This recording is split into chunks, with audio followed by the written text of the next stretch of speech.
Bonjour, je vous souhaite la bienvenue sur la page de ce que Christ a fait. La pensée d'aujourd'hui a été écrite par Nicole Tapsoba-Nabi et elle s'intitule « Tu m'as dit qu'il reviendra ». Cette semaine, ma fille de 7 ans et demi m'a posé la question suivante.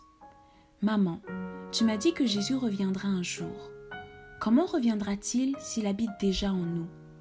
Ce qui veut dire qu'il est déjà là. » J'ai trouvé sa question très pertinente et je lui ai fait savoir que c'est Dieu, le Saint-Esprit, qui habite en nous, que Dieu, le Fils qui est Jésus, est présentement au ciel avec Dieu le Père et qu'un jour, il reviendra pour chercher tous ceux qui l'ont accepté dans leur vie.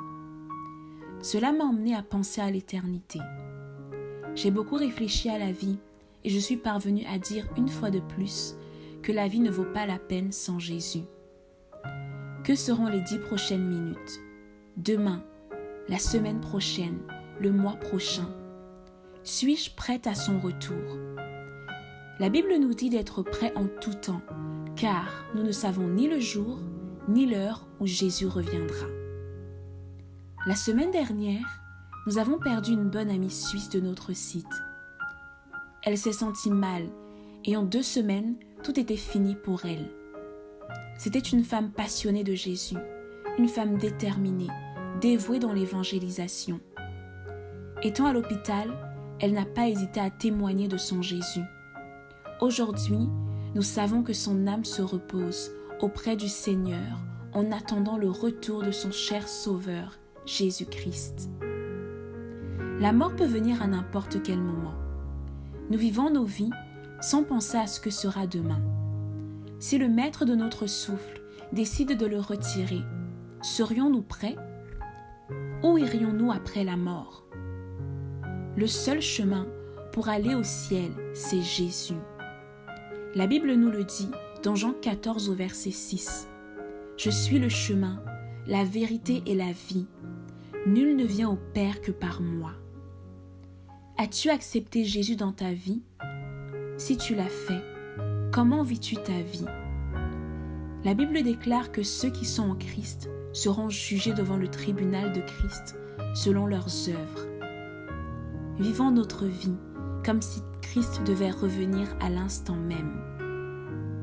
La Bible déclare dans 1 Corinthiens 15 au verset 51 « Voici, je vais vous révéler un mystère. Nous ne passerons pas tous par la mort, mais nous serons tous transformés. En un instant, en un clin d'œil, au son de la trompette dernière. Car, lorsque cette trompette retentira, les morts ressusciteront pour être désormais incorruptibles, tandis que nous serons changés. En effet, ce corps corruptible doit se revêtir d'incorruptibilité, et ce corps mortel doit se revêtir d'immortalité. Ici, l'apôtre Paul parle de ceux qui ont accepté Jésus dans leur vie. Si en écoutant cette dévotion, tu te dis que tu veux accepter Jésus dans ta vie, tu peux le faire maintenant en lisant le plan de prière sur notre site web au www.cequechristafait.com dans la section Tour de prière, rencontrer le miraculeux. Aujourd'hui, c'est le jour du salut. Si tu entends sa voix, n'endurcis pas ton cœur. Laisse Jésus entrer dans ton cœur. Pour ceux qui ont déjà accepté Jésus dans leur vie, je vous encourage à continuer de mener une vie de pureté, de sainteté et persévérer jusqu'au bout, car la Bible dit que ce sont ceux qui persévéreront jusqu'au bout qui seront sauvés. Soyez bénis.